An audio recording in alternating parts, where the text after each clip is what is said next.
Why do ATMs keep running out of cash so quickly? I'm Kalila Reynolds, financial journalist and educator based in Jamaica. The struggle is real, trying to get money from an ATM, especially recently. It feels like you have to try at least two before you get any cash. 6:30!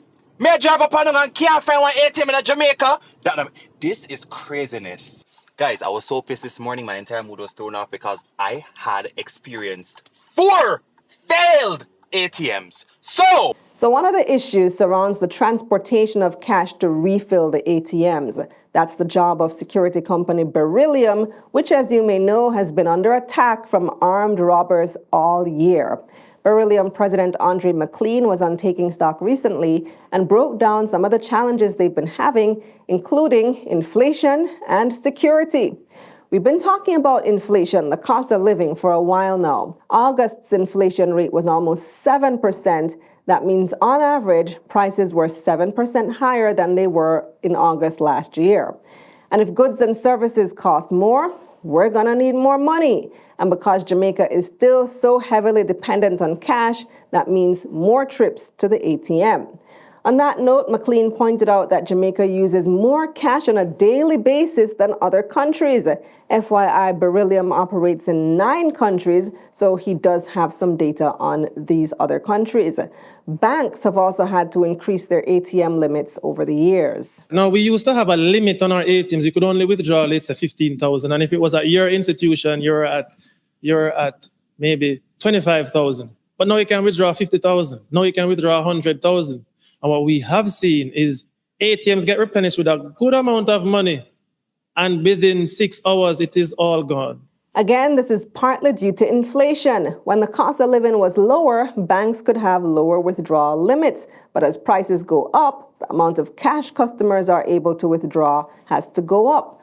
Also, banks have been forcing people to use the ATMs by charging high fees to withdraw at the teller or not offering teller services at all. That means more people are using the ATMs.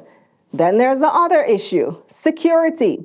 McLean pointed out that even if an ATM could hold up to $50 million that will last the public for a while, the banks most likely won't fill it up all the way because ATMs are being frequently vandalized and stolen. So you run the risk now of putting $50 million in an ATM that will now last the public, but then tomorrow morning somebody rips it out of the wall.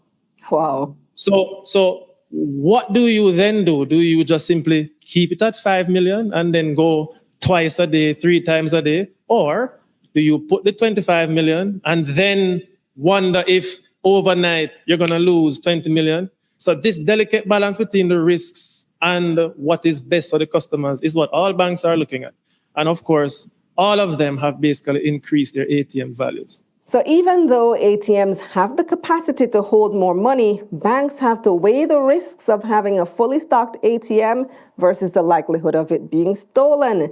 Then, of course, the cost of doing business for Beryllium has gone up because of the attacks on them. If you can't give me a dollar figure, give me a percentage. Like, how much has your cost of doing business increased since February?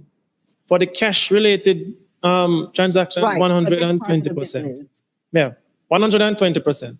Wow. So according to McLean, Beryllium costs have more than doubled since the first attack in February. That means it's more expensive for banks to hire them to restock ATMs.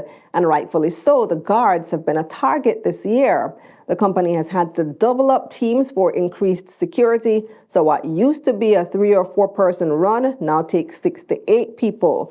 And locations where they might have gone 2 or 3 times a week before, they've had to cut back because of the security risks. Unfortunately, as of right now, there really aren't any good solutions. Even though the police have made arrests in several of the robbery cases, it seems criminals have been emboldened to continue trying to strike at Beryllium, so the security risk is still there. Plus, the inflation risk is also still present. The BOJ recently warned that they may need to start raising interest rates again, which could lead to the cost of living going up even more. There is one other option, but you guys don't like when I say cash. Never mind. And that's the bottom line. So what do you guys think? Let me know in the comments. Subscribe to my newsletter for money news like this straight to your inbox. Click the link up here or in the description below. Let's get this money. Let's get this money.